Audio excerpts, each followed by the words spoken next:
안녕하세요. 여러분의 유튜버 도나우스의 브린입니다. 고인물입니다. 반갑습니다. 반갑습니다. 애군을 막아주는 대표적인 그림이 용과 호랑이 이렇게 알고 있는데 맞나요? 어떻게 하셨어요? 다 알죠, 저는.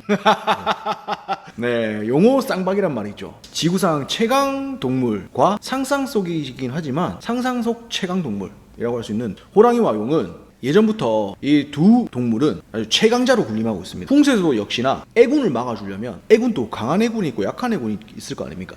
최강자의 애군을 막기 위해서는 반드시 최강의 뭔가가 필요합니다. 그래서 저희한테 도움을 달라고 요청을 드린 동물이 바로 호랑이와 용입니다. 용 같은 경우에는 중국을 기반으로 한 거고, 호랑이 같은 경우에는 우리나라는 호랑이와 함께 또 한 마리의 동물이 더 이제 신성지되고 애군을 막아준다고 하는 동물이 있는데 뭔지 아십니까 혹시? 모르겠습니다. 숫사슴입니다. 그것도 흰 숫사슴. 흰 숫사슴 같은 경우에는 굉장히 신성지되어 온 동물입니다. 호랑이와 함께. 하지만 초식 동물이죠. 네, 공격성이 별로 없죠. 하지만 방어에는 좋지만 호랑이보다는 조금 약한 감이 없지 않아 있습니다. 그리고 실질적으로 생물학적으로 인간한테 학살되는 그런 게 일상화되어 있는 동물이다 보니까 현대에서는 사실상 아주 이쁘고 연약한 상징이잖아요. 사슴이란 자체가 숫사슴은 아니지만 그렇기 때문에 약간 지금은 많이 이렇게 묻혀져 있는 게 사실이고, 그래서 호랑이와 용이 애군을 막아주는 데는 가장 좋은 풍수 그림이라고 할 수 있습니다. 웬만하면 대부분이 알고 있는, 브린이도 알고 있지 않습니까? 이렇게 웬만하면 누구나 알고 있는 이 그림에 대해서 왜 말씀을 드리기 위해서 영상을 찍냐? 바로 호랑이와 용 그림을 어디에 어떻게 배치하느냐에 따라서 오히려 우리 가정에 이 호랑이 그림과 용 그림 때문에 애군을 더 크게 입을 수 있기 때문에 말씀드리고자 합니다. 이 점을 반드시 유념하셔야 됩니다. 어느 위치에 이 그림을 두느냐, 그리고 어떤 높이에 두느냐, 그리고 어떤 표정이라든지 어떤 모습을 가지고 있는 그림을 두느냐에 따라서 그 집의 화목을 깰 수도 있고 그 집의 행복을 오히려 침해할 수도 있고 심지어 건강까지 나빠지게 할 수도 있습니다. 자, 이렇게 세 가지. 첫 번째, 걸어두는 위치. 네네. 두 번째, 높이. 네. 걸어두는 높이. 네. 세 번째, 그 호랑이와 용의 표정이나 모습. 이렇게 설명을 해주실 건데요. 네. 일단 첫 번째, 걸어두는 위치. 네. 어디일까요? 위치는 가장 최악의 위치는 안방과 자녀방입니다. 안방과 자녀방에는 절대 걸어두시면 안 됩니다. 네, 오히려 해가 됩니다. 건강적으로도 해가 되고 굉장히 기운이 강한 그림이기 때문에 해가 되기 때문에 안방과 자녀방에는 걸어두시면 안 되시고요.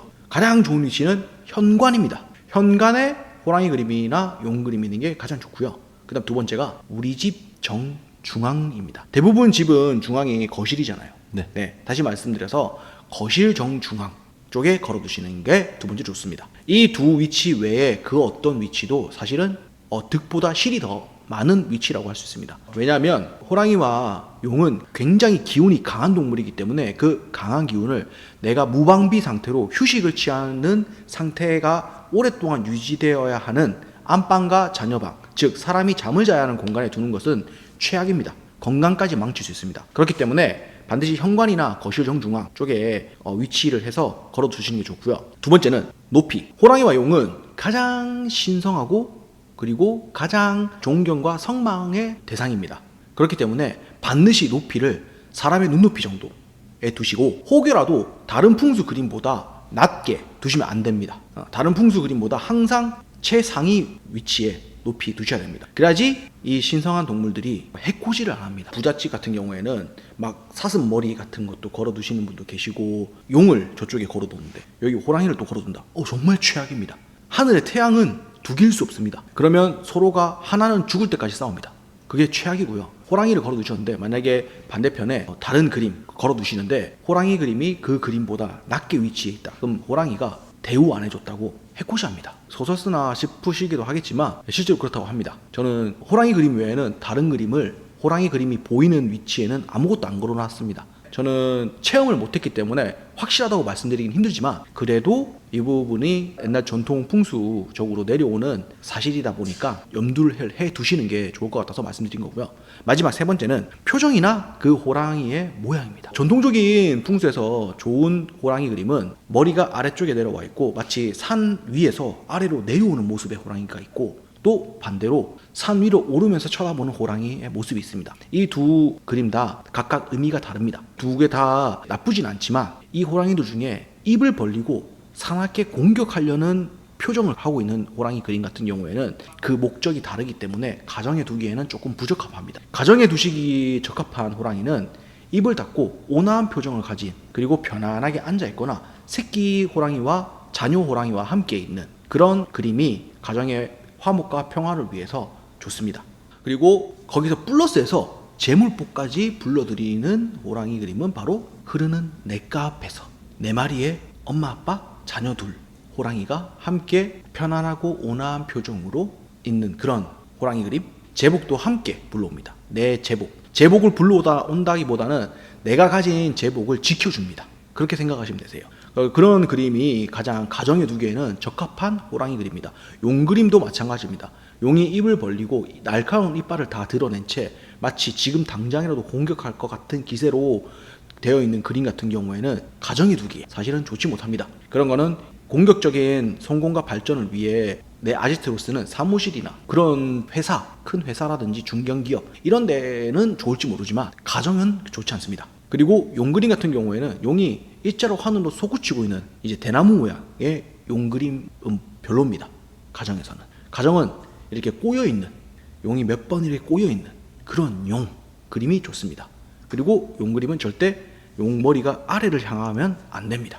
그리고 입을 벌리고 있는 용 그림 중에서 가장 좋은 그림은 바로 여의주를 물고 있는 용입니다. 여의주를 물면 거의 입을 다문 상태와 동일하고 표정이 절대로 사나워질 수가 없습니다.